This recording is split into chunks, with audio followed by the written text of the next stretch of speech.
সুপ্রিয় শিক্ষার্থীবৃন্দ, তো আজকে আমরা আরেকটা নতুন অধ্যায় শুরু করতে যাচ্ছি, পর্যাবৃত্ত গতি।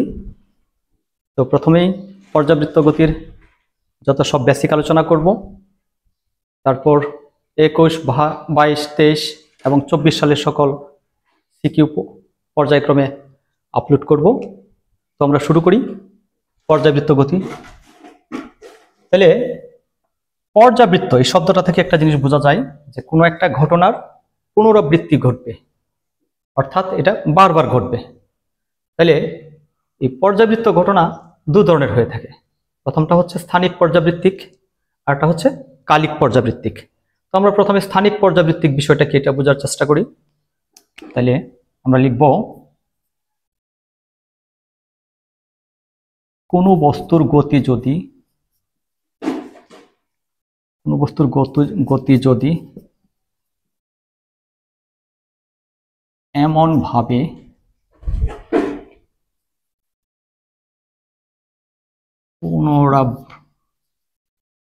ভাবে পুনরাবৃত্তি হয় যে কোনো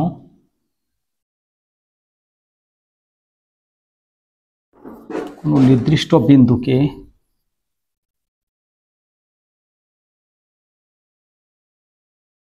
নির্দিষ্ট সময় পরপর একই দিক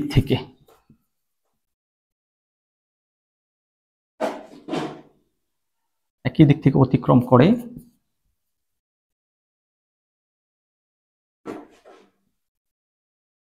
তবে তাকে পর্যাবৃত্তিক বলে, তবে তাকে স্থানিক পর্যাবৃত্তিক বলে।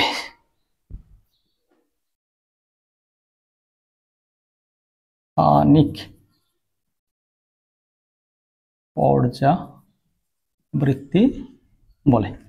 আচ্ছা, এই সংজ্ঞাটার মধ্যে একটা কথা লুকিয়ে আছে, স্থানিক অর্থাৎ স্থান। তাহলে একটা স্থানকে নির্দিষ্ট সময় পর পর অতিক্রম করবে, যেমন ঘড়ির কাঁটার গতি অর্থাৎ ঘন্টার গতি। আমরা যদি এটা 12টার কাঁটা হয়, এটা 3টার কাঁটা, এটা 6টা, এটা 3, 6, 9টা।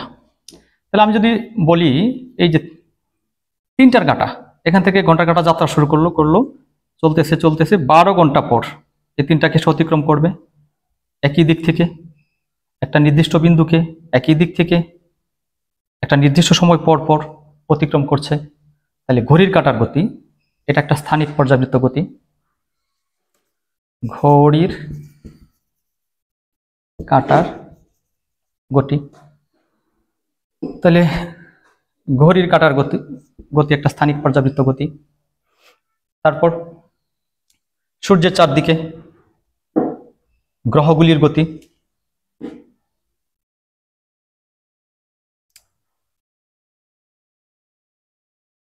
সূর্যের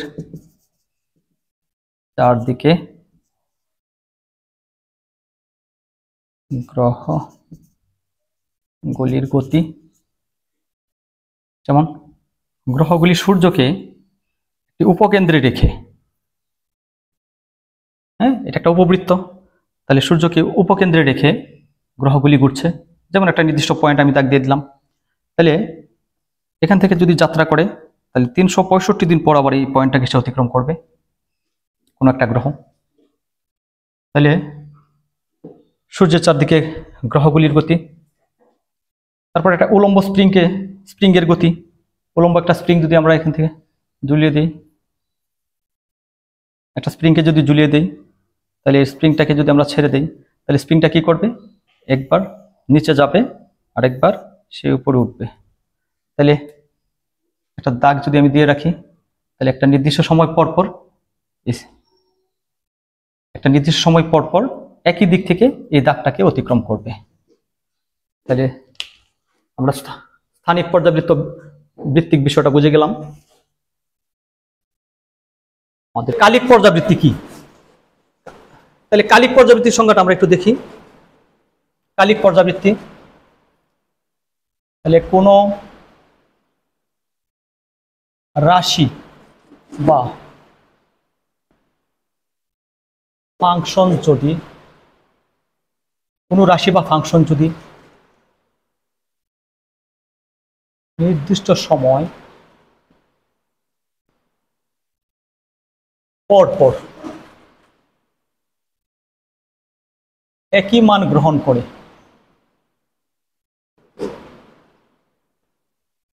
কোনো রাশি বা ফাংশন যদি নির্দিষ্ট সময় পর পর একই মান গ্রহণ করে, তবে তাকে কি বলে? কালিক পর্যাবৃত্ত বলে। তাকে কালিক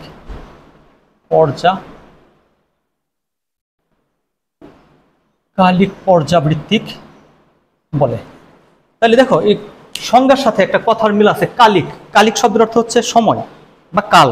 হ্যাঁ, তাহলে একটা নির্দিষ্ট সময় পর পর একটা নির্দিষ্ট মান গ্রহণ করবে। নির্দিষ্ট সময় পর পর কি করবে? নির্দিষ্ট মান গ্রহণ করবে। যেমন তোমাদের জন্মদিন, হ্যাঁ, বছরে একবার আসে। যেমন 1 বছর পর পর তোমাদের জন্মদিন আসে। 16 ডিসেম্বর, 26শে মার্চ, এগুলি কি 1 বছর পর পর আসে। আচ্ছা, তদ্রূপ সাইন ফাংশন অথবা কোসাইন ফাংশন তারা 360 ডিগ্রি পর পর একই মান ধারণ করে। তাহলে কালিক পর্যাবৃত্তিক ঘটনাটার মধ্যে কি কি আসতে পারে? যে একটা নির্দিষ্ট সময় পর পর কি করবে? সে একই মান ধারণ করবে। এবং যেমন সাইন ফাংশন অথবা কোসাইন ফাংশন, এরা কি করবে? 360 ডিগ্রি পর পর একই রেজাল্ট দিবে। তাহলে এই ছিল আমাদের কালিক পর্যাবৃত্তি। তাহলে আমরা কালিক পর্যাবৃত্ত বুঝে গেছি।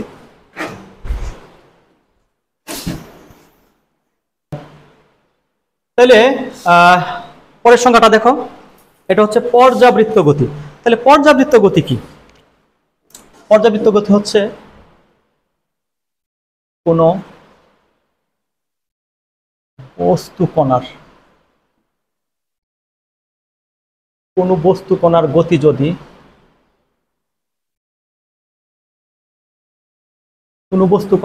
যদি এমন হয়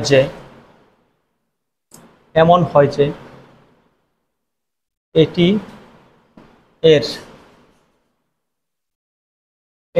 এর গতিপথে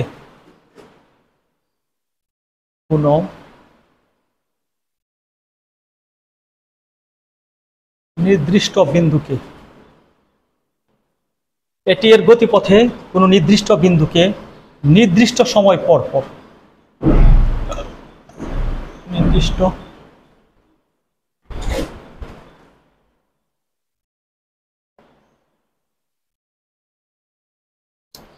একই দিক থেকে অতিক্রম করবে।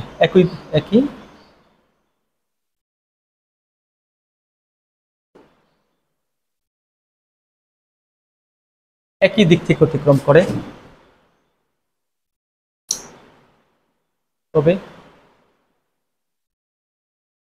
এই গতিকে পর্যাবৃত্ত গতি বলে। আচ্ছা, তাহলে এই সংজ্ঞাটা একটু বোঝার চেষ্টা করো। এটা খুবই ইম্পর্টেন্ট সংজ্ঞা, এটা পরীক্ষায় আসে।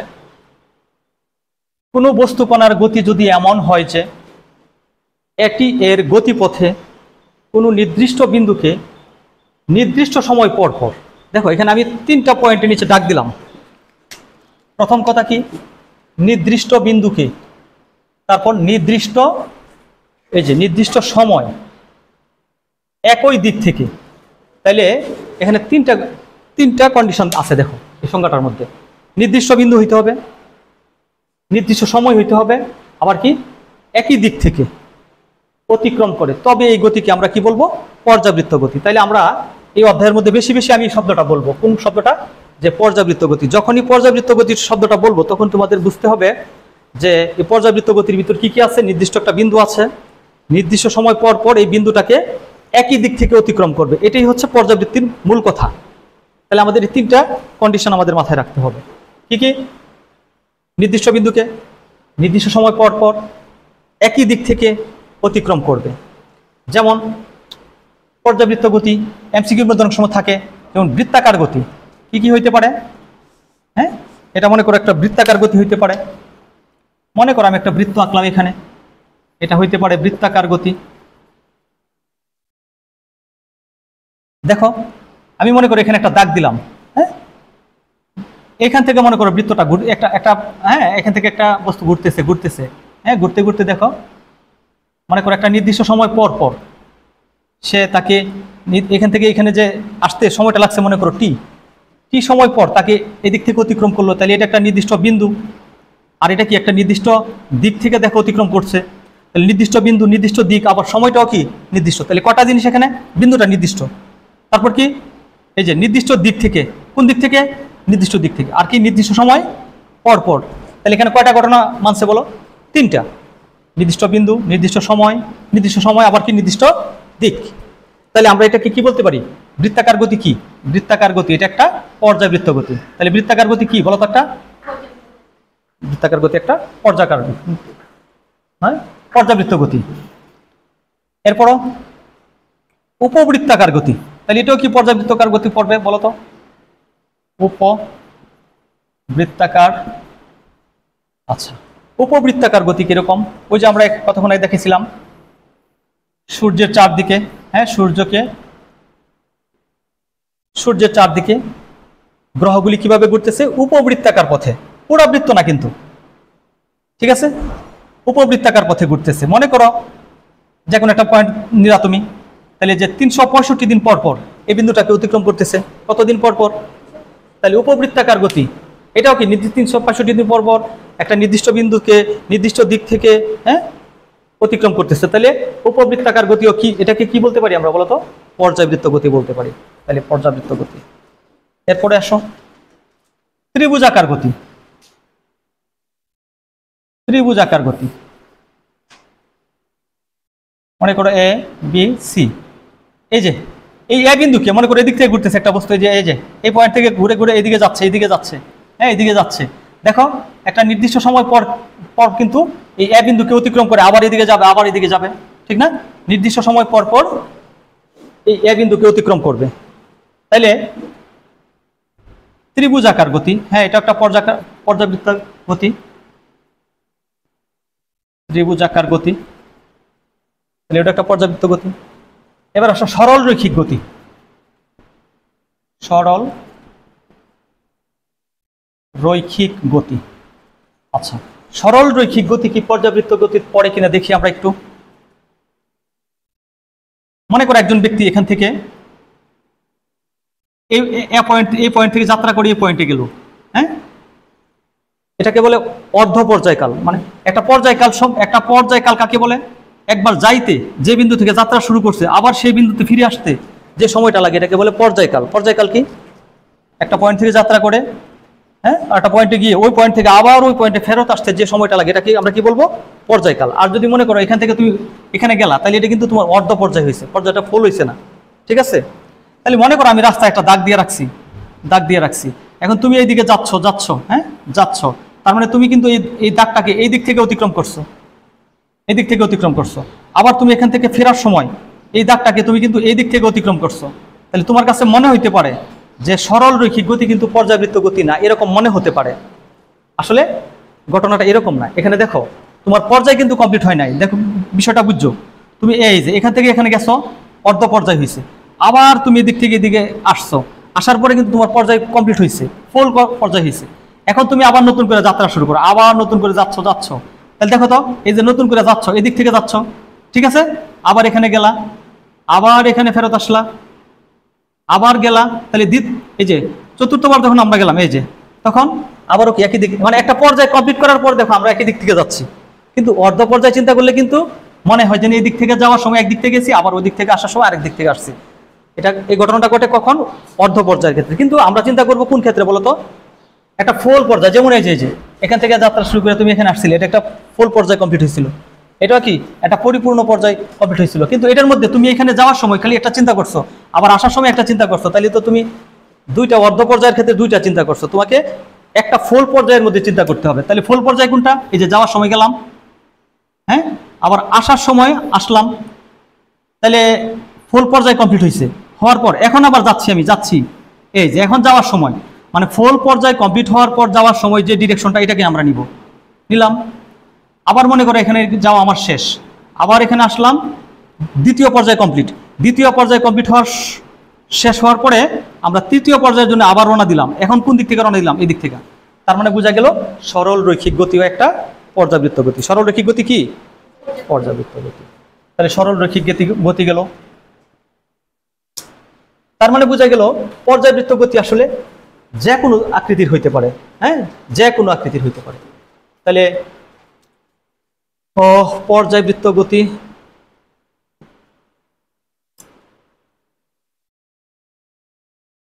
তাহলে পর্যাবৃত্ত গতি বৃত্তাকার হইতে পারে, উপবৃত্তাকার হইতে পারে, ত্রিভুজ আকার হইতে পারে, সরলরেখিক হইতে পারে। হ্যাঁ, পর্যাবৃত্ত গতি যে কোনো আকারের হইতে পারে। তার মানে আমরা কি বুঝলাম বলতো? যে কোনো আকারের হতে পারে। দেখো তো, আমি মনে করি এমনিতে একটা আঁকা বাঁকা একটা কিছু নিলাম, আঁকা বাঁকা, এটা তো কোনো শেপের মধ্যে পড়ে না, কোনো আকারিতে পড়ে না। তাহলে এখানে একটা পয়েন্ট দাগ দিলাম আমি। দেখো তো, এই পয়েন্ট থেকে যাত্রা শুরু করলাম এই যে যাচ্ছি একটা, এই যে আমার পর্যায় কমপ্লিট হয়ে গেল। আবার নতুন করে এই যে এদিক থেকে তুমি এটাকে অতিক্রম করছো, আবার নতুন করে তুমি যাত্রা শুরু করলা, এই যে আবার তুমি কি এদিক থেকে যাত্রা, এই দাগটাকে অতিক্রম করলা। তার মানে তোমার কি হইতে পারে বলো? পর্যায়বৃত্ত গতি তোমার যে কোনো আকৃতির হতে পারে বা যে কোনো আকারের হতে পারে। এবার আসো পর্যায়কালের সংজ্ঞাটা আমরা যাই, পর্যায়কালের ডেফিনেশনটা আমরা দেই। পর্যায়কালে কি বলা হয়েছে? পর্যায়কালে বলা হয়েছে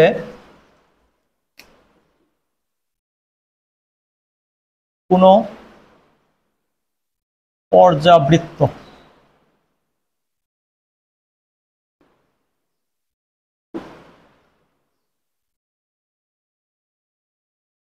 কোন পর্যাবৃত্ত গতি সম্পন্ন বস্তু যে নির্দিষ্ট সময় পর পর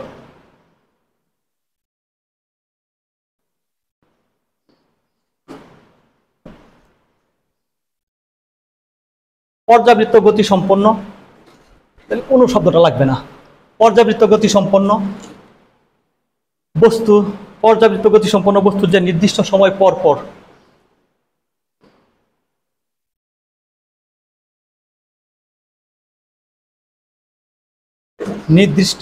পর্যাবৃত্ত গতি সম্পন্ন বস্তু যে নির্দিষ্ট সময় পর পর নির্দিষ্ট বিন্দুকে একই দিক থেকে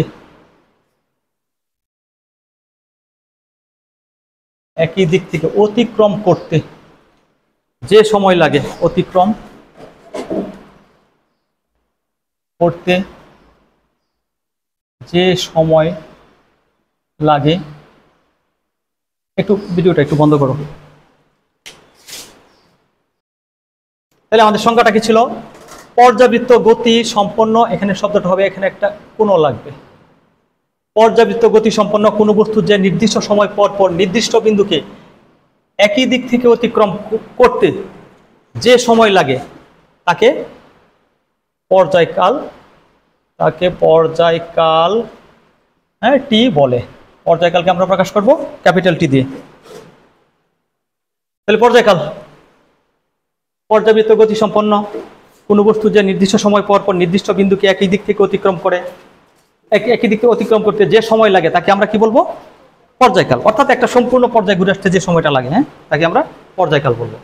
আচ্ছা, পর্যায়কালের পরে হচ্ছে তোমার স্পন্দন গতি কারে কয়? স্পন্দন গতি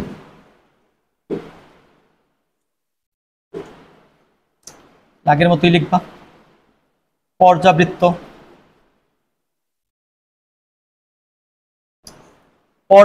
গতি সম্পন্ন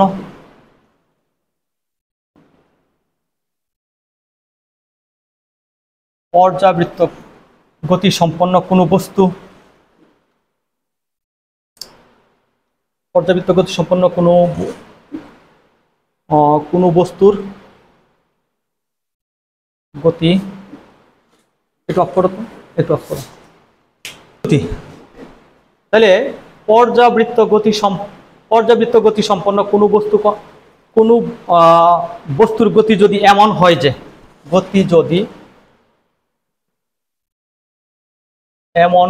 যে পর্যায়কালের অর্ধেক সময়,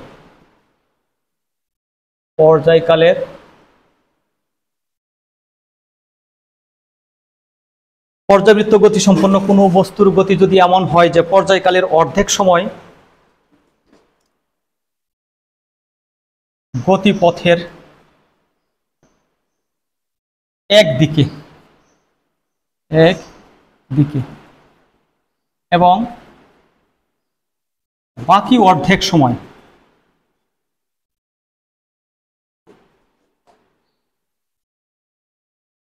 পূর্বগতির বিপরীত দিকে থাকে। পূর্বগতির বিপরীত দিকে চলে, তবে এই গতিকে স্পন্দন গতি বলে। তাহলে সংজ্ঞাটা একটু বুঝো। পর্যাবৃত্ত গতি সম্পন্ন কোনো বস্তুর গতি যদি এমন হয় যে, তাহলে পর্যাবৃত্ত গতি সম্পন্ন তার মানে কি, এটার মধ্যে কি থাকবে, একটা নির্দিষ্ট বিন্দুকে নির্দিষ্ট সময় পর পর একই দিক থেকে অতিক্রম করবে। তাহলে এই শব্দটার মিনিং হচ্ছে এটা, কোনো বস্তুর গতি যদি এমন হয় যে পর্যায়কালের অর্ধেক সময় গতিপথের একদিকে, বাকি অর্ধেক সময় পূর্বগতির বিপরীত দিকে থাকে, পূর্বগতির বিপরীত দিকে চলে, তবে এই গতিকে আমরা কি বলবো, স্পন্দন গতি। তাহলে এখান থেকে একটা উদাহরণ থেকে বুঝো। মনে করো এখানে একটা স্প্রিং, এটা স্প্রিং এর উপর আমি এখনো কোনো ভর ঝুলাই নাই। হ্যাঁ, এখন মনে করো এটার মধ্যে একটা ভর ঝুলাইছি, ভর ঝুলানোর পর স্প্রিংটা একটু আগের তুলনায় একটু লম্বা হয়ে গেছে। হ্যাঁ, আগের তুলনায় কি হয়ে গেছে, স্প্রিংটা একটু লম্বা হয়ে গেছে। তাহলে এটাকে বলে স্প্রিং এর সাম্য অবস্থা। এটাকে বলে, দেখা যায় এটাকে বলে, হ্যাঁ এটাকে বলে সাম্য অবস্থা। স্প্রিং এর সাম্য অবস্থা মানে এখানে স্বাভাবিক অবস্থায় আছে স্প্রিংটা এই মুহূর্তে। এখন তুমি স্প্রিংটাকে যদি একটু টেনে, হ্যাঁ হাতে এখানে ধরে এটাকে টেনে ছেড়ে দাও, তাহলে স্প্রিংটা কি একবার নিচে আসবে, আবার কি উপরে যাবে। স্প্রিংটা কি এভাবে দুলতে থাকবে না, উপরে নিচে এভাবে দুলতে থাকবে না। তাহলে একটা জিনিস খেয়াল করো, একবার স্প্রিংটা নিচে নামবে, একবার স্প্রিংটা কি এইদিকে নিচে নামবে, হ্যাঁ নিচের দিকে নামবে, আবার স্প্রিংটা কি উপরের দিকে উঠবে না, আবার একবার নিচে নামবে, আবার কি করবে বলো, উপরের দিকে উঠবে। তাহলে একবার নিচে নামা এবং একবার উপরে উঠা, এই দুইটাই মিলে কি হয়, একটা পূর্ণ পর্যায় হয়। তাহলে এই পর্যায়কালের তুমি কি দেখতে পাচ্ছ, অর্ধেক সময় সে নিচে নামছে আর বাকি অর্ধেক সময় কি উপরে উঠছে। তাহলে স্প্রিংটাকে টেনে ছেড়ে দিলে তো আমরা বুঝি স্প্রিংটা কি নিচে উপর নিচে এটা কি দুলবে, ঠিক আছে, আপ ডাউন করবে। তাহলে আপ ডাউন করলে একবার সে নিচে নামবে, আবার কি উপরে উঠবে, এই দুইটা মিলে কি হবে, একটা ফোল পর্যায় হবে। দুইটা মিলে কি হবে, একটা ফোল পর্যায় হবে। হ্যাঁ ঠিক আছে ঠিক আছে ঠিক আছে, তাহলে একটা ফোল পর্যায় হবে। তাহলে আমরা বুঝছি বিষয়টা। তাহলে দেখো তো এটা কি স্পন্দন গতির মধ্যে পড়ে কিনা দেখো তো, যে পর্যাবৃত্ত গতি সম্পন্ন।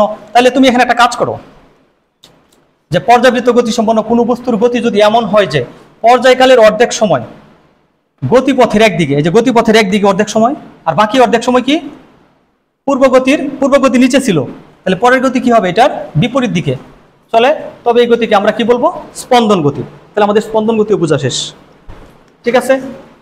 তাইলে আমাদের স্পন্দন গতির উদাহরণ কি হতে পারে, যেমন স্প্রিং এর গতি, আবার কি গিটারের তারের গতি, অথবা পৃথিবীর ব্যাস বরাবর যদি সুরঙ্গ দিক কোনো একটা ব্যক্তিকে বা কোনো একটা কিছু ছেড়ে দেওয়া হয়, তখনও কি এটা এভাবে দুলতে থাকবে। পৃথিবীর সুরঙ্গ বরাবর যদি কোনো কিছুকে ছেড়ে দেওয়া হয়, তাহলে আমরা মুছে দিই এটা না। তাহলে এবার লিখবো আমরা simple harmonic, MOTION, simple harmonic motion. এটার বাংলা হচ্ছে সরল ছন্দিত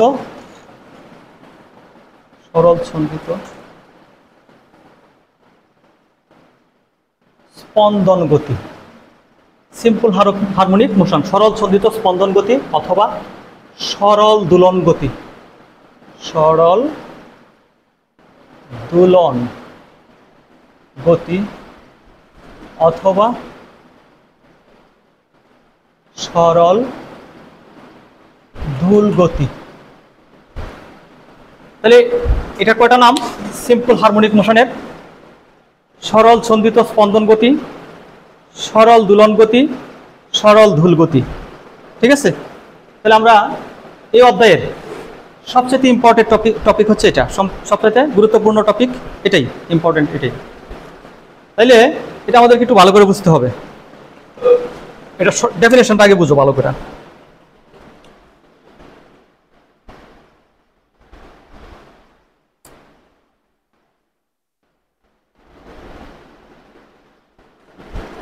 যদি কোনো বস্তুর ত্বরণ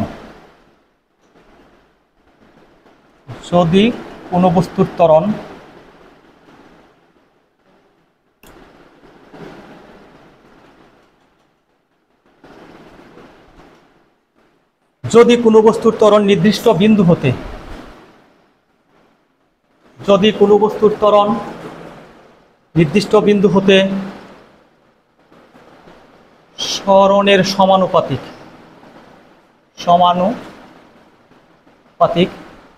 যদি কোনো বস্তুর ত্বরণ নির্দিষ্ট বিন্দু হতে সরণের সমানুপাতিক এবং সর্বদা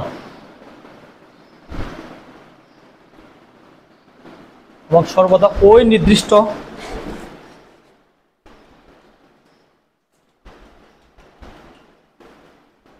বিন্দু অভিমুখী হয়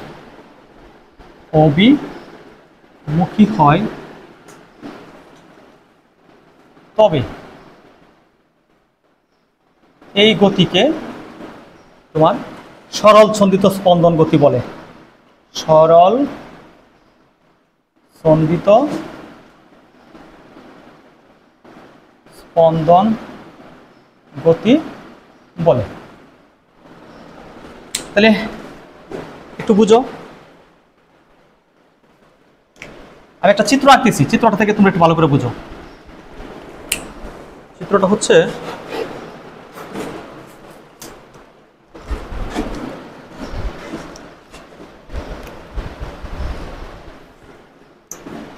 চিত্রটা একটু ভালো করে বুঝো সবাই।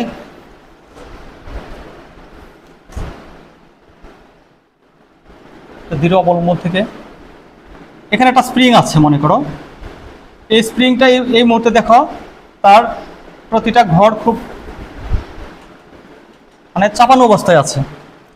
এখন এই স্প্রিংটার মধ্যে তুমি একটা ভর ঝুলাইছো, তাহলে দেখো ঘরগুলি আগের তুলনায় একটু মোটা মোটা হয়ে গেছে। ঘরগুলি কি আগের তুলনায় একটু মোটা মোটা হয়ে গেছে কেন? এটার মাথায় কি ঝুলানো হয়েছে? একটা ভর ঝুলানো হয়েছে।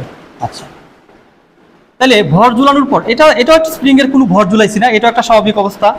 ভর ঝুলানোর পরে এটা হচ্ছে তার নতুন স্বাভাবিক অবস্থা।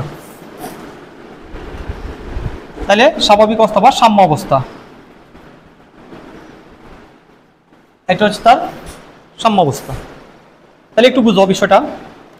এই স্প্রিংটাকে তুমি একটু টেনে ধরছো, হ্যাঁ, টানার পরে দেখো তো কি হয়েছে, ঘরগুলি কি আগের তুলনায় আরো বড় বড় হয়ে গেছে না? আর একটু বড় বড় হয়ে গেছে, সে আরো নিচে চলে আসছে। এটাকে তুমি টেনে এভাবে ধরছো, ঠিক আছে, টেনে ধরছো। এখন বুঝো, এই যে টেনে ধরার পর তুমি তো স্প্রিংটাকে এবার ছেড়ে দিবা, ছেড়ে দিলে কি সে উপরে উঠে যাবে। তাহলে উপরে উঠে গেলে কি ঘটনা ঘটবে? স্প্রিংটা আবার আগের মতো সংকুচিত হয়ে যাবে। দেখো স্প্রিংটা খুব এই যে আগের মতো সংকুচিত হয়ে গেছে। প্রথম যে অবস্থায় ছিল স্প্রিংটা সংকুচিত হয়ে গেছে, এটার মাথায় ওই বস্তুর ভরটা ঝোলানোই আছে। দেখো স্প্রিংয়ের কয়টা অবস্থা, এখানে স্প্রিংটা একদম স্বাভাবিক অবস্থায় ছিল, সামান্য একটা বস্তুর ভর ঝুলানোর পর এটা সামান্য দৈর্ঘ্য বৃদ্ধি পাইছে। দৈর্ঘ্য বৃদ্ধি পাওয়ার পর তার একটা নতুন সাম্যাবস্থা তৈরি হয়েছে। এখন বুঝো, এই সাম্যাবস্থা যখন তৈরি হয়েছে তখন এটাকে আমি একটু টেনে ছেড়ে দিয়েছি। তাহলে আমি যখন এইদিকে টান দিছি, তার সরণটা কোন দিকে হয়েছে? দেখো তো সরণটা কোন দিকে হয়েছে? নিচের দিকে সরণ হয়েছে। এইদিকে কি তৈরি হয়েছে বলো তো? সরণ নিচের দিকে আসছে। তাহলে স্প্রিং, এই যে তুমি স্প্রিংটাকে টেনে ধরলা, এই স্প্রিংটার মনের মধ্যে একটা তার মনের ইচ্ছা কি জানো? স্প্রিংয়ের ইচ্ছা তার আগের অবস্থানে ফিরে যেতে চায়। সে কি চায়? আগের অবস্থানে ফিরে যেতে চায়। সে তার বিপরীত দিকে একটা প্রত্যয়নী বল প্রয়োগ করে, বিপরীত, তুমি এদিকে টান দিছো, যেই বলে সেম বলে সে উপরের দিকে টান দিছে, মানে আগের সাম্য অবস্থানে সে ফিরে যেতে চায়। স্প্রিংটা কি করতে চায়? আগের সাম্য অবস্থানে ফিরে যাওয়ার জন্য সে একটা বল প্রয়োগ করছে। এই বলটার নাম হচ্ছে প্রত্যয়নী বল। তার নাম কি? প্রত্যয়নী বল বা স্প্রিং বল। এখন একটু বুঝো বিষয়টা। স্প্রিং যখন উপরে উঠে গেছে, দেখো এখানেও একটা সরণ তৈরি হয়েছে। এখন এখানেও কিন্তু একটা সরণ তৈরি হয়েছে। এই স্প্রিংটা যখন এইখানে গেছে, এখন স্প্রিংয়ের ইচ্ছা কি বলতো? তার ইচ্ছা কি? তার ইচ্ছা এখন আবার আগের অবস্থানে ফিরে আসতে চায়। এখন কি করতে চাই? সে আগের যে সাম্য অবস্থায় সে ফিরে আসতে চায়। এখনও সে একটা উল্টা বল প্রয়োগ করছে। দেখো তাহলে এখনো সে একটা প্রত্যয়নী বল নিচের দিকে দিছে, হ্যাঁ, এদিকে সরণটা হচ্ছে উপরে আর প্রত্যয়নী বলটা কি করছে নিচে। তাহলে আমরা একটা জিনিস বুঝতেছি, এই স্প্রিংটাকে যখন তুমি টেনে এতটুকু লম্বা করছিলা, যে পরিমাণ বল দিছো, এই এতটুকু লম্বা করতে কি আরো বেশি পরিমাণ বল লাগছে, এতটুকু লম্বা করতে কি আরো বেশি বল লাগছে, এতটুকু লম্বা করতে আরো বেশি বল। তার মানে আমরা একটা জিনিস বুঝতেছি, যত বেশি সরণ তৈরি হচ্ছে বলও বেশি লাগতেছে, মানে সরণ বেশি হইলে বলের পরিমাণও কি বেড়ে যাচ্ছে। তাহলে আমরা এখান থেকে বলতে পারতেছি না, দেখো তো, যে এফ প্রপোর্শনাল এক্স, অর্থাৎ বলটা কি সরণের সমানুপাতিক, অর্থাৎ যত বেশি সরণ ঘটাইবা স্প্রিংটা তোমাকে উল্টা দিকে তত বেশি টান দিবে, অর্থাৎ বেশি প্রত্যয়নী বল দিবে। তাহলে আমরা এখান থেকে কি বলতে পারি বলো, যত বেশি সরণ তত বেশি কি বল, অথবা যত বেশি বল প্রয়োগ করবা তত বেশি কি হবে সরণ হবে। কিন্তু একটা জিনিস খেয়াল করো, এই যে আমরা কিন্তু প্রত্যয়নী বলের কথা বলতেছিলাম, তাহলে প্রত্যয়নী বলটা যেদিকে কাজ করতেছে সরণটা কিন্তু নিচের দিকে কাজ করতেছে, তাহলে দুজনের দিক এই দুইটার দিক কি উল্টা পাল্টা দিক না, হ্যাঁ, বিপরীত দিক। তাহলে একটাকে যদি তুমি পজিটিভ ধরো, হ্যাঁ, তাহলে আরটা কি হবে নেগেটিভ হবে। তাহলে একটু বুঝো বিষয়টা, তাহলে এখানে একটা নেগেটিভ দেওয়া লাগবে, কারণ একটা কি উল্টা দিকে আছে। তাই এবার এখানে আসো, এই F equal to F proportional আর মাইনাস চিহ্ন উঠায় দাও, তাহলে এখানে একটা মাইনাস থাকবে, প্রপোর্শনাল চিহ্ন উঠায় দাও, তার বিনিময়ে তুমি কি দিবা একটা কে দিবা, আর সাথে কি আছে এক্স। এই কেটাকে বলা হয় স্প্রিং ধ্রুবক, বা আমরা এই অধ্যায়ে এটাকে বল ধ্রুবক বলবো, এটার নাম কি বলবো বল ধ্রুবক। আর অন্যান্য ক্ষেত্রে আমরা স্প্রিং এর ক্ষেত্রে এটাকে স্প্রিং ধ্রুবক কি বলবো। তাহলে এই মুহূর্তে আমরা এটার নাম দিব বল ধ্রুবক। এটার নাম কি বলতো বল ধ্রুবক। ওকে, আচ্ছা, তাহলে আমরা বল ধ্রুবক পেয়ে গেলাম। এবার এখানে আসো, এফ ইকুয়াল টু কি লেখা যায় বলতো, এম এ লেখা যায়। এফ ইকুয়াল টু কি লেখা যায় এম এ, আর এখানে কি আছে মাইনাস কি আছে কে এক্স, মাইনাস কে এক্স। এরপরে আমি লাইনটা এখানে লিখতেছি, দেখো এ ইকুয়াল টু কি লেখা যায় মাইনাস কে বাই কত এম ইন্টু কত এক্স। অতএব এখান থেকে এখন আবার তুমি এই যে এই সমান চিহ্ন আর কে বাই এম, এটাও একটা ধ্রুবক, কে একটা ধ্রুবক সংখ্যা, এমও কি নির্দিষ্ট পরিমাণ ভর, এটাও একটা ধ্রুবক সংখ্যা। তাহলে এই সমান চিহ্ন আর ধ্রুবক উঠাই দিই, সমান চিহ্ন আর ধ্রুবক উঠাই দিলে তুমি কি পাইতেছো দেখো তো, তুমি পাইতেছো এ প্রপোর্শনাল এক্স। তাহলে দেখো আমরা এখান থেকে বলতে পারতেছি, আর মাইনাস তো আছেই, আমরা এখান থেকে বলতে পারতেছি বল যদি সরণের সমানুপাতিক হয় তাহলে ত্বরণও কি হবে, ত্বরণও সরণের সমানুপাতিক, তবে ডিরেকশনটা হবে হ্যাঁ একটার উল্টো হবে, উল্টা ডিরেকশনে আছে। তাহলে এবার এখানে একটু বুঝো, আমরা যে কথাটা এখানে বলছি সরল ছন্দিত স্পন্দন গতি বা সরল দুলগতি বা সরল দুলগতি সংজ্ঞায় বলছি আমরা, যদি কোনো বস্তুর ত্বরণ, তাহলে আমরা দেখতে পাচ্ছি এখানে বল, যেখানে বল আছে সেখানে কি আছে ত্বরণ আছে। তুমি বল প্রয়োগ করছো নিচের দিকে, হ্যাঁ, বলটা তুমি নিচের দিকে প্রয়োগ করছিলে, এইদিকে একটা বল প্রয়োগ করছিলা।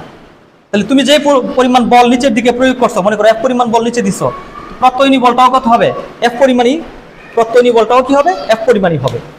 তাহলে যদি কোনো বস্তুর ত্বরণ নির্দিষ্ট বিন্দু হতে, যদি কোনো বস্তুর ত্বরণ নির্দিষ্ট বিন্দু হতে সরণের সমানুপাতিক এবং ওই নির্দিষ্ট বিন্দু অভিমুখী হয়, তবে এই গতিকে আমরা কি বলবো সরল ছন্দিত স্পন্দন গতি বলবো। যদি কোনো বস্তুর ত্বরণ, এখানে হবে একটা কোনো শব্দ লাগবে, এখানে একটা শব্দ লাগাই দাও, যদি কোনো বস্তুর ত্বরণ কোনো নির্দিষ্ট বিন্দু হতে সরণের সমানুপাতিক এবং সর্বদা ওই নির্দিষ্ট বিন্দু অভিমুখী হয়, তবে এই গতিকে আমরা সরল ছন্দিত স্পন্দন গতি বলবো। এখন দেখো তো এই কথা, এই সংজ্ঞার সাথে এই কথাগুলির মিল আছে কিনা। তুমি স্প্রিংটাকে টেনে ধরছো, এখানে স্প্রিং কি করতে চায় আগের অবস্থানে ফিরে যেতে চায়, তাহলে একটা বল দিয়ে সে ফিরে যেতে চায়। আচ্ছা, বল যেখানে আছে বলের ভিতর কি আছে ত্বরণ আছে, যেখানে বল আছে সেখানে কি আছে বলো তো ত্বরণ আছে। তাহলে আমাদেরকে এখানে বলা হয়েছিল যে যদি কোনো বস্তুর ত্বরণ কোনো নির্দিষ্ট বিন্দু বলতে সাম্যাবস্থার কথা বলা হয়েছে, নির্দিষ্ট বিন্দু বলতে কি বলা হয়েছে সাম্যাবস্থার কথা, কোনো নির্দিষ্ট বিন্দু হতে সরণের সমানুপাতিক, এই যে এখান থেকে এটুকু তুমি টেনে লম্বা করছো, এই সরণ সমান কি তৈরি হয়েছিল, হ্যাঁ এক্স সমান এক্স, এক্সটাই কি সরণ, এক্সটাই কি সরণ, এক্সটাই হচ্ছে সরণ, নির্দিষ্ট বিন্দু হতে সরণের সমানুপাতিক এবং সর্বদা ওই নির্দিষ্ট বিন্দু অভিমুখী। নির্দিষ্ট বিন্দু বলতে তোমার কোনটাকে বোঝানো হয়েছে, এই যে সাম্যাবস্থাকে, এই সাম্যাবস্থাটাকে বোঝানো হয়েছে। তাহলে বল সর্বদা কি ওই নির্দিষ্ট বিন্দু অভিমুখী, বল যদি নির্দিষ্ট বিন্দু অভিমুখী হয় তাহলে বলের ভিতর ত্বরণ আছে, ত্বরণও ওই নির্দিষ্ট বিন্দু অভিমুখী, মানে সাম্যাবস্থা অভিমুখী, এই কথাটা এখানে বলা হয়েছে। আমরা কি বুঝতে পেরেছি? ওকে, তাইলে এই ঘটনাটা শুধু স্প্রিং এর ক্ষেত্রে নয়, আরো আছে। তাহলে আমরা একটা সরল সন্ধিত স্পন্দনরত একটা সরল দোলকের কথা যদি ভাবি, মনে করো আমরা একটা এখানে স্বল্প বিস্তারে একটা সরল দোলক, কত বিস্তারে? স্বল্প বিস্তারে। স্বল্প বিস্তার বলতে তোমার থিটার মানটা 4 ডিগ্রি বেশি হবে না। থিটার মানটা কত ডিগ্রি বেশি হবে না? থিটার মানটা হবে তোমার লেস ইকুয়াল কত 4 ডিগ্রি বেশি না। তাহলে এতটুকু বিস্তারে। আচ্ছা ঘটনা বুঝো একটু, আমি যদি 4 ডিগ্রিতে আঁকতে চাই সরল দোলকটা, হ্যাঁ, তাহলে বোঝানো যাবে না। এই দেখো দেখো 4 ডিগ্রিতে আঁকলে লাভ কি? এই যে এটা এতটুকু বিস্তারে সে দুলবে, এতটুকু বিস্তারে দুলবে। কারণ 4 ডিগ্রিতে আঁকলে জিনিসটা সুন্দর করে বোঝানো যাবে না, এই জন্য আমি একটু কোণের মানটা একটু বেশি নিলাম। হ্যাঁ, বোঝানোর স্বার্থে, বোঝানোর স্বার্থে আমরা একটু বেশি নিলাম। মনে করে একটা বস্তু এখানে ছিল, তুমি এটাকে টেনে ছেড়ে দিয়েছো, তাহলে এটা টেনে ছেড়ে দিলে কি করবে বলো তো? একটা, হ্যাঁ দেখা যায় না?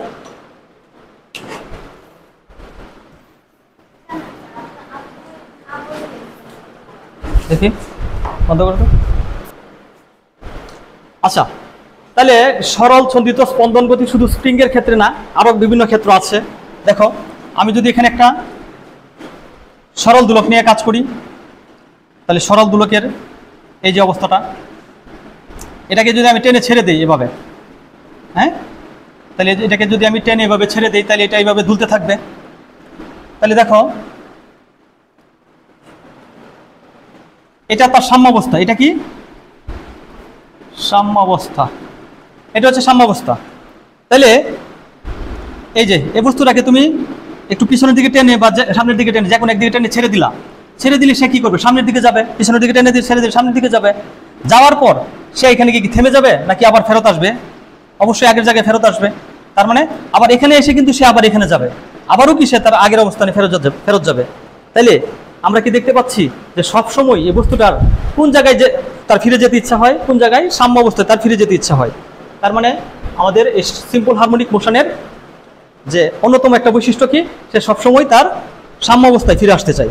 তাহলে সরল ছন্দিত স্পন্দনশীল কণার তোমার 5টা শর্ত আছে। এই শর্তগুলি একটু তোমাদেরকে জানতে হবে। এই শর্তগুলি আমি একটু লিখতেছি। সরল ছন্দিত স্পন্দনশীল কোনো কণার এটাকে তুমি সরল ছন্দিত স্পন্দন গতি বলতে পারবা যদি এই 5টা শর্ত মানে। তাহলে 1 নম্বর শর্ত হচ্ছে সরল ছন্দিত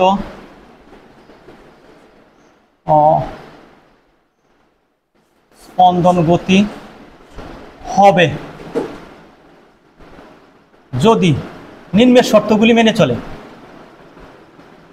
নিম্নের শর্তগুলি মেনে চলে। তাহলে সরল ছন্দিত স্পন্দন গতি হবে যদি নিম্নের শর্তগুলি মেনে চলে। তাহলে 1 নম্বর শর্ত কি হওয়া লাগবে?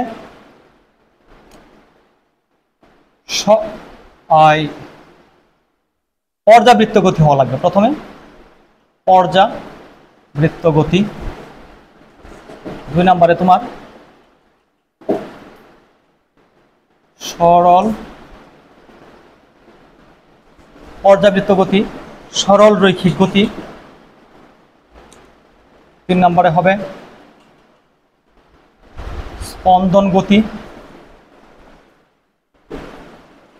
4 নম্বরে হবে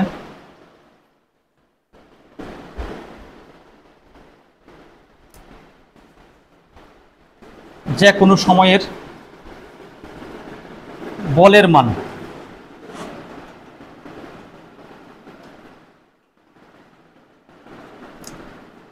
সাম্যাবস্থা হতে সরণের সমানুপাতিক। 5 নম্বর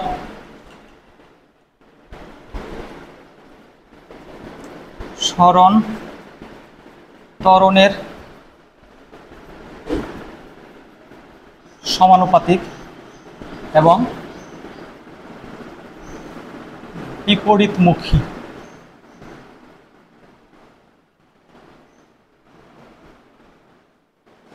সরণ ত্বরণের সমানুপাতিক এবং বিপরীতমুখী। তাহলে আমাদের কোনো একটা গতিকে তুমি সরল ছন্দিত স্পন্দন গতি বলতে পারবা যদি এটা পর্যাবৃত্ত গতি হয়। পর্যাবৃত্ত গতি আমরা বুঝি। তারপর সরল রৈখিক গতি হয়, সরল রৈখিক গতিও বুঝি আমরা। হ্যাঁ, তারপর স্পন্দন গতি। তাহলে স্প্রিং এর গতি কি ছিল? একটা সরল রৈখিক গতি ছিল না? এই যে স্প্রিংটা কি একবার নিচে আবার কি উপরে নিচে ওঠানামা করছিল, এটা কি? হ্যাঁ, সরল রৈখিক গতি। তাহলে স্পন্দন গতি, স্পন্দন গতি মানা হওয়া লাগবে। স্পন্দন গতি কি?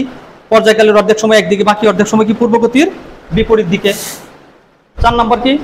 যে কোনো সময়ের বলের মান সাম্য অবস্থা হতে সরণের সমানুপাতিক। ওই যে এক প্রপোর্শনাল এক্স ছিল, তারপর এক প্রপোর্শনাল এক্স থেকে আমরা বের করছিলাম সরণ ত্বরণের সমানুপাতিক, এবং বিপরীতমুখী এক প্রপোর্শনাল এক্স বের করছিলাম এবং মাইনাস ছিল। তাহলে এই কয়টার গতি, এই কয়টা শর্ত যদি মানে, তাহলে এটাকে আমরা বলতে পারবো সরল ছন্দিত স্পন্দন গতি। তাহলে সরল ছন্দিত স্পন্দন গতি কি কি হইতে পারে বলতো? যেমন কারাই শর্তগুলি মানে স্প্রিং এর গতি। কে কে মানে বলো? স্প্রিং, স্প্রিং এর গতি। তারপর স্বল্প বিস্তারে সরল দোলকের গতি, স্বল্প বিস্তারে সরল দোলকের, স্বল্প বিস্তারে সরল দোলকের গতি। তারপর পৃথিবীর ব্যাস বরাবর যদি একটা সুড়ঙ্গ করা হয়, সেইখানে যদি একটা বস্তুকে ছেড়ে দেওয়া হয়, মনে করো পৃথিবীর ব্যাস বরাবর, হ্যাঁ, এইদিকে যদি কেউ একটা ছিদ্র করা যায় এই প্রান্ত থেকে এই প্রান্ত পর্যন্ত কোনো একটা বস্তুকে ছেড়ে দিলে, হ্যাঁ, এটা এটা এই যে এভাবে সে এখানে দুলতে থাকবে, এভাবে সে এটা উপর নিচে এভাবে দুলতে থাকবে। তাহলে এইগুলি ছিল আমাদের সরল ছন্দিত স্পন্দন গতির উদাহরণ। তাহলে স্প্রিংয়ের গতি, স্বল্প বিস্তারে সরল দোলকের গতি, পৃথিবীর ব্যাস বরাবর কোনো সুড়ঙ্গের মধ্যে কোনো বস্তুকে ফেলে দিলে ওইটার গতি। ঠিক আছে, তাহলে আমরা এগুলি একটু মুছে দেই। আচ্ছা, এই জিনিসটা একটু বুঝো, এটা কি বিষয়? এখানে একটা বস্তু, এটা সাম্যাবস্থায় ছিল। হ্যাঁ, বস্তুটার এখানে কি? এটা সাম্যাবস্থা, সাম্যাবস্থা। আচ্ছা, আমরা ছোটকালে সবাই দুল খাইছি তো? হ্যাঁ, দুল খেয়েছি না? হ্যাঁ, দুল দেওয়ার পূর্বে এখানে কি অবস্থায় থাকে? সাম্যাবস্থায় থাকে। ডানেও যায় না, বামেও যায় না। যখন এটাকে দুল দেওয়া হয়, হ্যাঁ, তখন সে কি আস্তে আস্তে সামনের দিকে যেতে থাকে, সামনের দিকে যেতে থাকে, যেতে থাকে। সামনের দিকে যাওয়া মানে কি? সরণ বাড়তে থাকে। এখানে যখন স্থির অবস্থায় ছিল, যখন স্থির, এখানে যে এটা যখন স্থির থাকে, হ্যাঁ, দুলনাটা যখন স্থির থাকে, তখন স্থির অবস্থায় এখানে কোনো সরণ থাকে না। এখানে কি থাকে না? কোনো সরণ থাকে না। এক্স এর মান কি? 0। তাহলে এক্স বলতে আমি কি বুঝাইছি বলতো? সরণ। এখানে সরণ শূন্য। আচ্ছা, সরণ যদি শূন্য হয়ে থাকে তাহলে বল কি হবে? তাহলে বলের কি অবস্থা? বল আমরা কি কতক্ষণ আগে দেখছিলাম যে এফ প্রপোর্শনাল কি ছিল? এক্স, অর্থাৎ সরণ বাড়লে বল বাড়বে। তাহলে এখানে সরণ শূন্য, তাহলে বলও কত হবে? শূন্য। তাহলে এখানে বলের মান কি হবে? সাম্যাবস্থায়, সাম্যাবস্থায় বলের মান কি হবে? শূন্য। তাহলে বলের ভিতর কি আছে? ত্বরণ আছে। বল যদি শূন্য হয় তাহলে বলের ভিতর ত্বরণ আছে। আবার ত্বরণও তো ওই যে এ প্রপোর্শনাল কি ছিল? এক্স না? তাহলে সরণ শূন্য, তাহলে ত্বরণও কি হবে? সরণ যদি শূন্য হয় তাহলে ত্বরণও কত হয়ে যাবে? 0 হয়ে যাবে।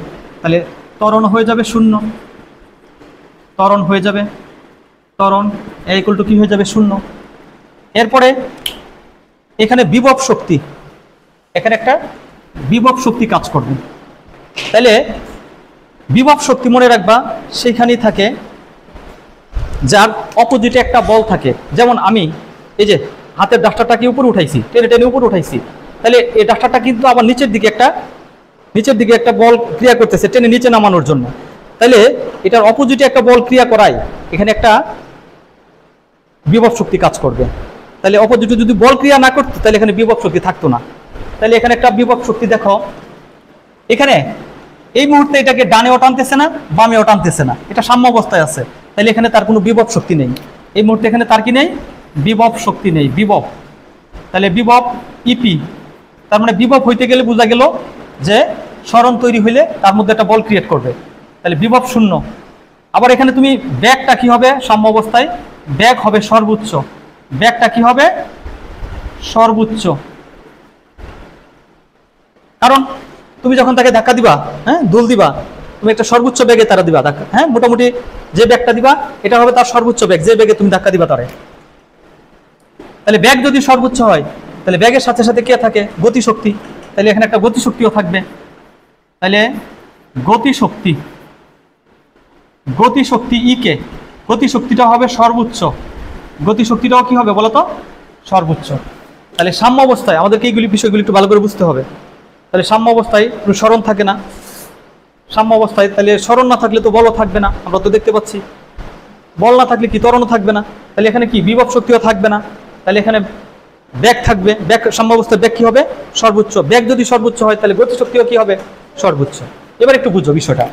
এই যে বস্তুটাকে তুমি ধাক্কা দিয়ে সারিয়েছো, একটা ব্যাগে দিয়ে তাকে ছেড়ে দিয়েছো, তাহলে সে সামনের দিকে আগাইতেছে, তার মানে কি তার স্মরণ বাড়তেছে। কি বাড়তেছে বলতো? স্মরণ বাড়তেছে। আমরা দেখছিলাম স্প্রিং এর যখন স্মরণ বাড়ে, হ্যাঁ যখন কি বাড়ে? স্মরণ বাড়ে, তাহলে তার অপোজিটে যে বলটা, হ্যাঁ বলটাও কি বাড়তে থাকে। তাহলে বল বাড়লে স্মরণ বাড়লে বল বাড়ে। তাহলে এইদিকে দেখো স্মরণ বাড়তেছে, তাহলে বলও বাড়তেছে, স্মরণ বাড়তেছে, বলও বাড়তেছে। কিন্তু এখানে ব্যাগটা ছিল সর্বোচ্চ, ব্যাগ কিন্তু আস্তে আস্তে প্রতিটা পয়েন্টে ব্যাগ কমতেছে কমতেছে কমতেছে, প্রতিটা পয়েন্টে ব্যাগ কমতেছে কমতেছে। এইখানে গিয়া ব্যাগ শূন্য হয়ে যায়, কারণ কোনো একটা বস্তুকে, হ্যাঁ বা কোনো কেউকে ধুল দিলে সে আস্তে আস্তে এখানে গিয়ে আর সামনে এক চুল পরিমাণও যায় না। কারণ কি? এখানে গিয়ে তার ব্যাগ শূন্য হয়ে যায়। সামনে আর না যাওয়ার কারণ কি? তার ব্যাগ থাকে না, ব্যাগ শূন্য। তাহলে এইখানে এই জায়গায়, হ্যাঁ এটাকে বলে বিস্তার অবস্থান। এটাকে কি বলে? বিস্তার। তাহলে এটাকে আমরা বলবো পজিটিভ এ, এই সাইডটাকে আমরা ধরে নিব পজিটিভ এ, যে আমার এই জায়গা পর্যন্ত আমার সর্বোচ্চ বিস্তার। সাম্য অবস্থা থেকে সর্বোচ্চ বিস্তার সংখ্যা কি ছিল? সাম্য অবস্থা থেকে তোমার যে কোনো একদিকের সর্বোচ্চ দূরত্বকে কি বলে? বিস্তার। যে কোনো একদিকের দূরত্ব, যে কোনো একদিকের সর্বোচ্চ দূরত্বকে কি বলে? বিস্তার। তাহলে এটাকে বলে বিস্তার অবস্থান।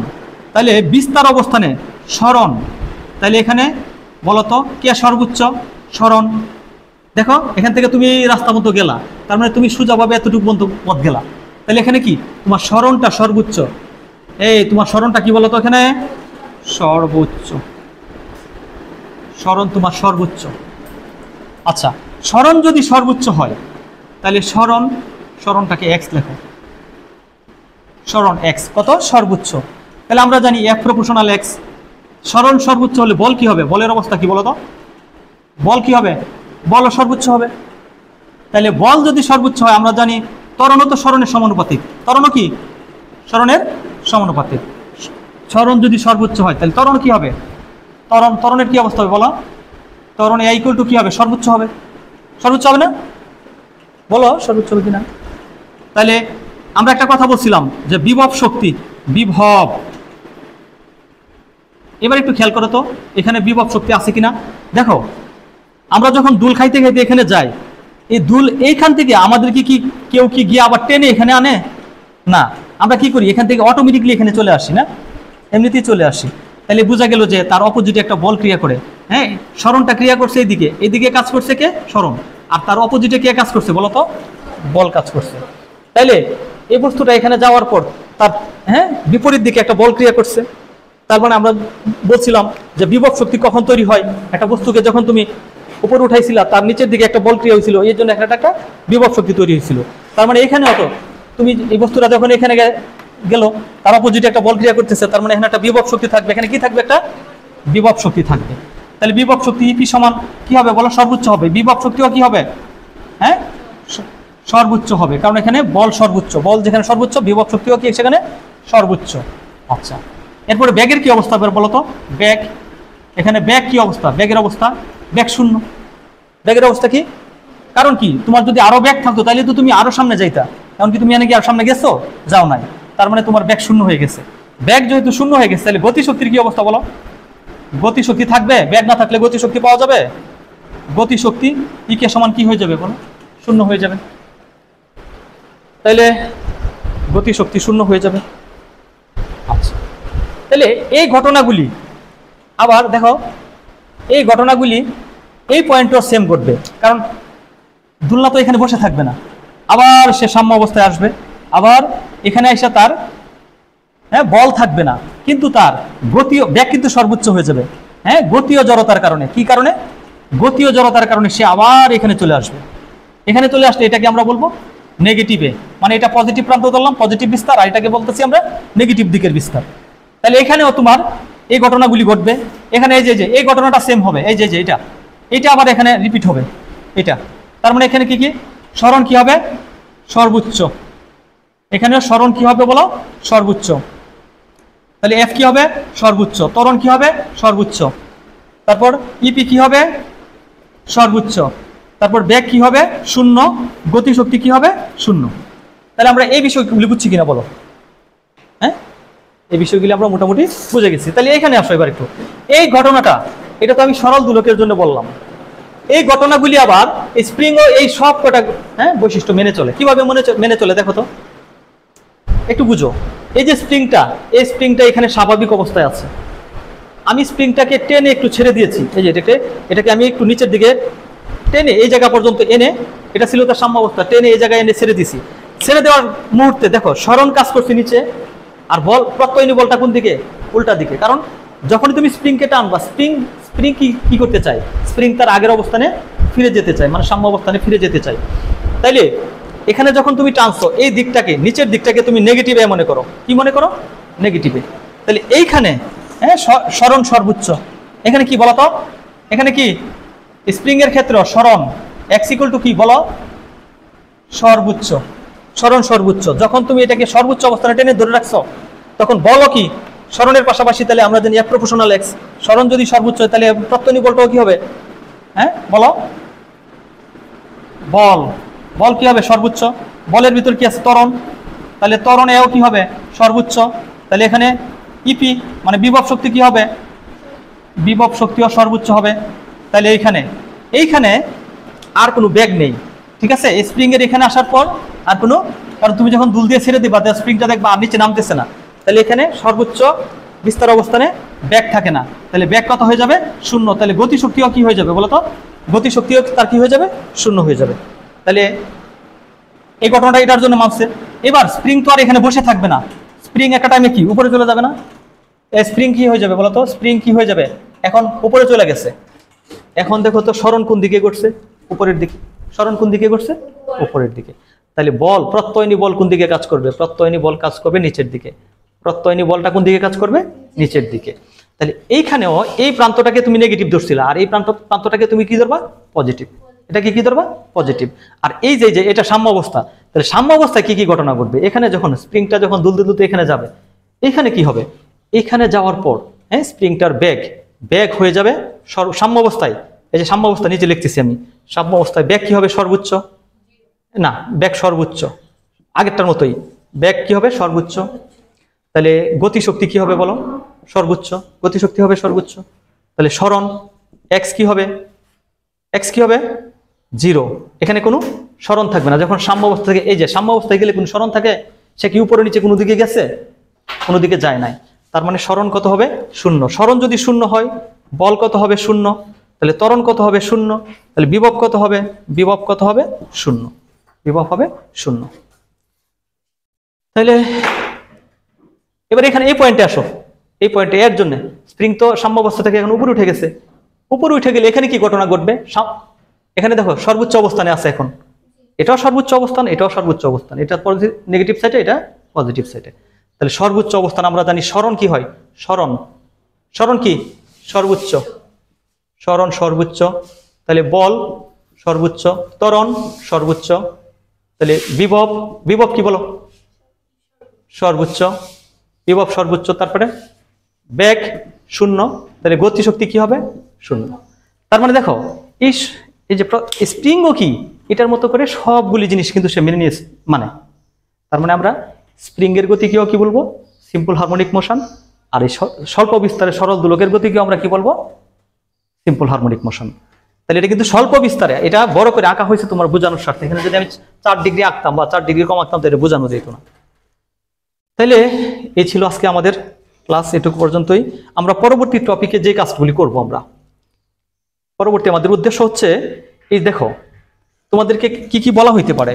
বলা হইতে পারে এই বস্তুটা যখন দুলতে এখানে গেল, একটা নির্দিষ্ট সময় পরে, 1 সেকেন্ড হইতে পারে, 2 সেকেন্ড পরে, এই 1 সেকেন্ড পরে এই বস্তুটার সরণ কত, বেগ কত, ত্বরণ কত, বিভব শক্তি কত, গতি শক্তি কত, হ্যাঁ বল কত, এই এর কয়টা, 1টা 2টা 3টা 4টা 5টা 6টা, এই 6টার যে কোনো একটা কিছু জানতে চাওয়া হইতে পারে। তাইলে তোমাকে যদি বলা হয় যে এই এখানে সরণ কত, তাহলে সরণের সূত্র কিন্তু আমরা জানি S = UT + ½ AT²। এখন এই সূত্র খাটাইলে কাজ হবে না, কারণ এইগুলি ছিল একমাত্রিক গতির ক্ষেত্রে। হ্যাঁ, আর এটা হচ্ছে তোমার সরল ছন্দিত স্পন্দন গতি, এটা একটা আলাদা স্পেশাল গতি, এটার জন্য আলাদা কিছু সূত্র আমাদেরকে তৈরি করতে হবে। হ্যাঁ, বেগের জন্য আলাদা সূত্র, ত্বরণের জন্য, বিভব শক্তির জন্য, গতি শক্তির জন্য, প্রত্যেকটার জন্য আমাদের আলাদা আলাদা সূত্র লাগবে। তাইলে আগামী দিন আমরা এই সূত্রগুলি শিখবো। কি সূত্র শিখবো আমরা? যে এই দোলনরত বস্তুটার বিভিন্ন সময়ের বেগ বা বিভিন্ন সময় সরণ দেওয়া থাকবে, সময় সরণে বেগ, বল, ত্বরণ, বিভব শক্তি, গতি শক্তি, এগুলি সরল দোলকের ক্ষেত্রে হতে পারে, আবার কি স্প্রিং এর ক্ষেত্রে হতে পারে। তাহলে আমাদের সূত্রগুলি সেম হবে, দুইটার ক্ষেত্রে সূত্রগুলি কি হবে আমাদের সেম হবে। এইগুলি যদি তুমি মোটামুটি বুঝো তাহলে তোমার এমসিকিউর জন্য সহজ হবে। এগুলি কোথায় বেশি কাজে লাগবে? আমাদের এমসিকিউতে কাজে লাগবে। সকল স্পন্দন গতিকে পর্যায়বৃত্ত গতি বলা গেলেও সকল পর্যাবৃত্ত গতিকে স্পন্দন গতি বলা যায় না। এটার কারণ কি? যেমন এটার একটা উদাহরণ হচ্ছে কি, বৃত্তীয় গতি, স্পন্দন গতি নয় কিন্তু পর্যাবৃত্ত গতি। দেখো এটার কারণ হচ্ছে, আমি যদি একটা বৃত্ত আঁকি, তাহলে এই বৃত্তের যদি পয়েন্টের কথা ভাবি, তাহলে এখান থেকে যাত্রা শুরু করলো, এভাবে ঘুরতেছে ঘুরতেছে, দেখো এই পয়েন্টে এটা ডিরেকশন এইদিকে, এই পয়েন্টে এটা ডিরেকশন এইদিকে, এই পয়েন্টে এটা ডিরেকশন এইদিকে। হ্যাঁ, প্রত্যেকটা পয়েন্টে পয়েন্টে কি ডিরেকশনের চেঞ্জ হচ্ছে। তার মানে আমাদের স্পন্দন গতির শর্তটা মানতেছে না যে পর্যায়কালের অর্ধেক সময় একদিকে, বাকি অর্ধেক সময় আরেক দিকে, হ্যাঁ অর্থাৎ পূর্বগতির বিপরীত দিকে চলে, এরকম এই কন্ডিশনটা মানতেছে না। তাই আমরা বৃত্তীয় গতিকে স্পন্দন গতি বলতে পারবো না, কিন্তু এটা পর্যায়বৃত্ত গতি। কারণ একটা নির্দিষ্ট সময় পর পর এই কণাটাকে সে একই দিক থেকে অতিক্রম করবে, এই বিন্দুটাকে একই দিক থেকে অতিক্রম করবে। তাই আমরা সকল স্পন্দন গতিকে পর্যায়বৃত্ত গতি বলা গেলেও সকল পর্যাবৃত্ত গতিকে স্পন্দন গতি বলতে পারবো না। এগুলি এমসিকিউতে থাকে আর কি। আচ্ছা, তারপর তদ্রূপ আরেকটা বিষয় হচ্ছে কি, যে সকল সরল ছন্দিত স্পন্দন গতিকে পর্যাবৃত্ত গতি বলা গেলেও সকল পর্যাবৃত্ত গতিকেও সরল ছন্দিত স্পন্দন গতি বলা যাবে না। কারণ সরল ছন্দিত স্পন্দন গতি হইতে গেলে ওই যে 5টা কন্ডিশন লিখছিলাম আমরা, ওই 5টা কন্ডিশন মানা লাগবে। কিন্তু এই যেমন বৃত্তীয় গতি কিন্তু 5টা কন্ডিশন মানে না, অর্থাৎ স্পন্দন গতি সে মানে না। তাহলে স্পন্দন গতি না মানলে তো তুমি এটাকে সরল ছন্দিত স্পন্দন গতি বলতে পারবা না। তাই আমরা সকল সরল ছন্দিত স্পন্দন গতিকে পর্যাবৃত্ত গতি বলা গেলেও সকল পর্যাবৃত্ত গতিকে সরল ছন্দিত স্পন্দন গতি বলা যাবে না। আচ্ছা, তাহলে আমাদের আজকের সর্বশেষ টপিক হচ্ছে সরল ছন্দিত কণার ব্যবকলনীয় বা অন্তরক সমীকরণ। তাহলে এই বিষয়টা কি একটু আমাদেরকে বুঝতে হবে। তাহলে আমরা আগেই জেনেছি যে সরল ছন্দিত স্পন্দনশীল কণার ক্ষেত্রে F = কি হয়? -kx। আচ্ছা, তাহলে F = আমরা কি লিখতে পারি? ma লিখতে পারি, -kx তো আমাদের আছেই। তাহলে আমরা A = কি লিখতে পারি? -k/m × x। এখন A = k/m, এটা একটা ধ্রুবক। তাহলে এই ধ্রুবকের আমরা আরেকটা ভিন্ন নাম ধরব, নাম ω²। এখানে ω² সমান k/m। আচ্ছা, তাহলে এখানে এটা হচ্ছে ত্বরণ। আচ্ছা, আমরা ত্বরণ বলতে কি বুঝি? আমরা ত্বরণ বলতে বুঝি বেগ পরিবর্তনের হারকে ত্বরণ বলে। অর্থাৎ বেগকে যদি আমরা সময়ের সাপেক্ষে অন্তরীকরণ করি তাহলে এটাকে আমরা কি বলি? ত্বরণ। বেগকে যদি আমরা সময়ের সাপেক্ষে অন্তরীকরণ করি তাহলে এটাকে আমরা ত্বরণ বলি। তাহলে dv/dt, তাহলে এটাকে যদি আমরা আরেকটু সরল করে লিখি d/dt, তাহলে বেগ বলতে আমরা কি বুঝি? বেগকে যদি সময়ের সাপেক্ষে অন্তরীকরণ করা হয় তাহলে এটাকে বেগ বলে। সরণকে যদি সময়ের সাপেক্ষে অন্তরীকরণ করা হয় তাহলে এটাকে আমরা বেগ বলি। তাহলে সরণ মানে এক্স, তাহলে এক্স কে ডিফারেন্সিয়েশন করা হবে কার সাপেক্ষে? টি এর সাপেক্ষে। তাহলে এটাকে যদি আমরা এভাবে লিখি d²x dt², তার মানে ত্বরণ সমান আমরা লিখতে পারতেছি d²x dt²। তাহলে প্রথমত আমরা বেগকে সময়ের সাপেক্ষে অন্তরীকরণ করেছি, এটা হচ্ছে ত্বরণ। তারপর এখানে একটু ব্যঙ্গে লিখেছি আমরা, ডিডিটিকে আলাদা করে দিচ্ছি। আর ব্যাক, ব্যাক মানে কি, স্মরণকে সময়ের সাপেক্ষে অন্তরীকরণ করলে ব্যাক পাওয়া যায়, ডিএক্স ডিটি। তাহলে এটা কিভাবে লেখা হয়েছে, d square x dt square, অর্থাৎ এটাকে আবার ডিফারেন্সিয়েশন করে লেখা হয়েছে। তাহলে আমরা এখানে কি লিখতে পারি, এর পরিবর্তে d square x dt square plus omega square x equal to 0। তাহলে এটাই হচ্ছে আমাদের সরল ছন্দিত কণার ব্যবকলনীয় অন্তরক সমীকরণ বা ডিফারেনশিয়াল ইকুয়েশন। তাহলে আমরা এখান থেকে এই সমীকরণটাকে আমরা যদি এখন দুইবার ইন্টিগ্রেশনের মাধ্যমে সমাধান করি, তাহলে আমরা এখান থেকে দুইটা রেজাল্ট পেয়ে যাব, অর্থাৎ সময়ের ফাংশনে স্মরণের রাশিমালা পেয়ে যাব। তাহলে আমরা এই বিষয়টা একটু দেখি, এই বিষয়টা আমরা একটু দেখি।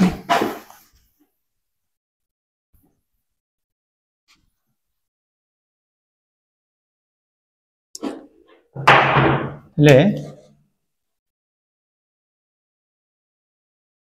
আমাদের যে ব্যবকলনীয় অন্তরক সমীকরণ যেটা ছিল, তাহলে ব্যবকলনীয়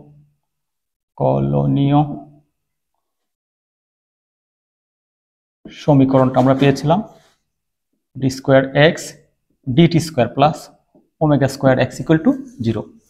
এই সমীকরণটাকে যদি আমরা সমাধান করি, তাহলে এখান থেকে দুইটা রেজাল্ট পাওয়া যাবে স্মরণের,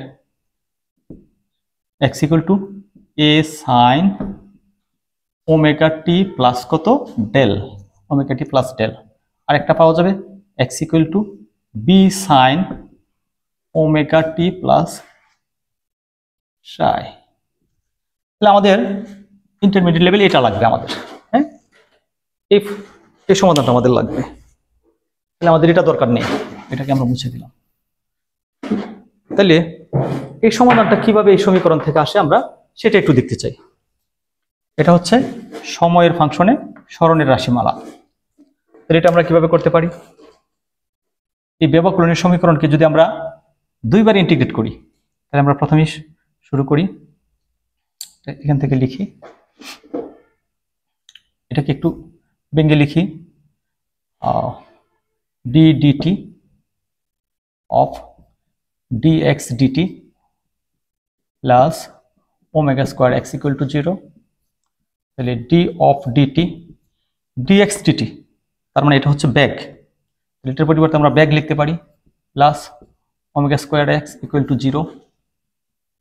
আচ্ছা, তাহলে এখন ব্যাককে ডিফারেন্সিয়েশন করলে কি হবে, dv dt plus omega square x equal to 0। তারপর এখানে আছে, এখানে যদি আমরা একটু এটাকে একটু ব্যালেন্স করে লিখি, dx dt into dv of dx, ওই যে dx dx কাটা যাবে, থাকবে কি dv dt, মানে আগেরটাই ঠিক থাকবে, plus omega square x equal to 0। তাহলে dx dt এটার বিনিময়ে আমরা লিখতে পারি ব্যাক, আর এখানে আছে আমাদের dv dx plus omega square x equal to 0। আচ্ছা, আমরা তাহলে উপরের এই অংশটা মুছে দিই।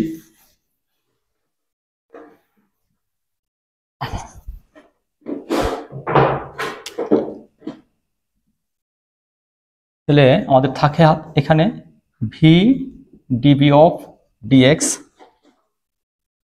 Equal to minus omega square of x.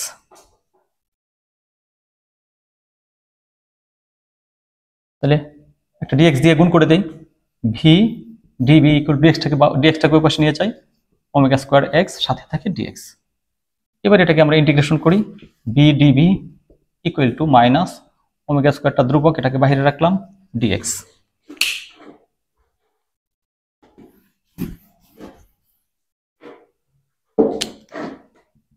তাহলে এটাকে আমরা ইন্টিগ্রেশন করি, ভি কে ইন্টিগ্রেশন করলে, আচ্ছা আমরা নর্মালি ইন্টিগ্রেশন যারা জানি না একদম, তাদের জন্য আমি একটু ইন্টিগ্রেশন লিখি, এক্স কি ইন্টিগ্রেশন করলে এক্স এর পাওয়ার কত 1, এটাকে ইন্টিগ্রেশন করলে কি হবে, পাওয়ারের সাথে 1 যোগ হবে, তার মানে একের সাথে 1 যোগ হলে কত হয়ে যাবে 2, এই যোগফলটাকে আবার নিচে লিখতে হবে, প্লাস একটা কনস্ট্যান্ট, হ্যাঁ, যোগজীকরণের ধ্রুবক, এটা লিখতে হবে।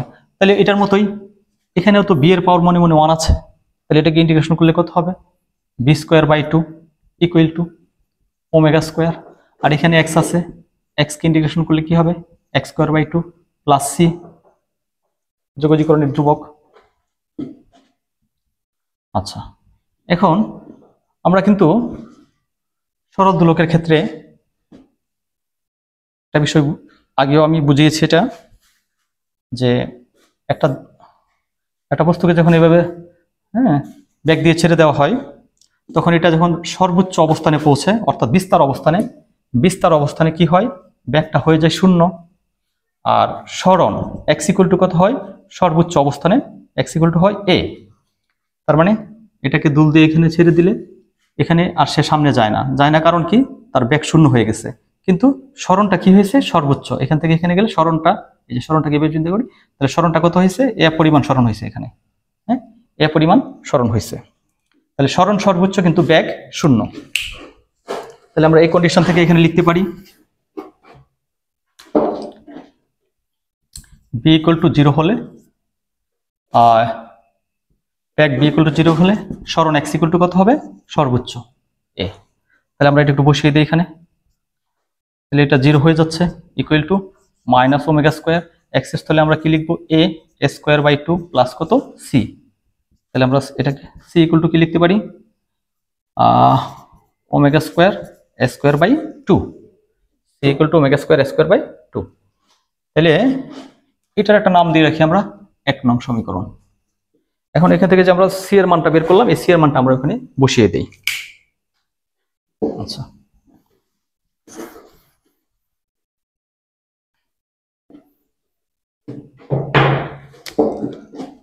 তাহলে আমাদের c এর মান 1 নং সমীকরণে বসিয়ে, তাহলে 1 নং সমীকরণে কি ছিল, b² / 2 equal to -ω² x² / 2 plus c সমান কত, c সমান কি পাইলাম আমরা, ω² a²/2। তাহলে এই যে 2 ব্যালেন্স কাটা হয়ে গেল 2, তাহলে আমাদের থাকে কি, b² = আমরা একটু সাজিয়ে লিখি এটাকে, ω²টা কমন নেই, তাহলে আমাদের হাতে থাকে কি, a² মাইনাস এখানে থাকে x²। ওকে,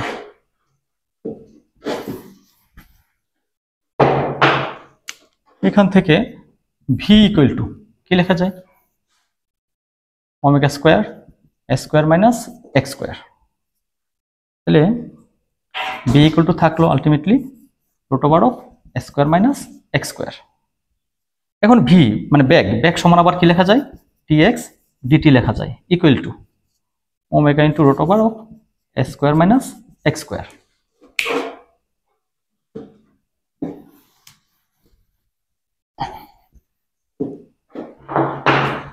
তাহলে এখানে একটু আর্গুণ করে দেই, তাহলে থাকছে আমাদের কি, dx of √a² minus x², আর এর দিকে থাকতেছে ω অফ dt।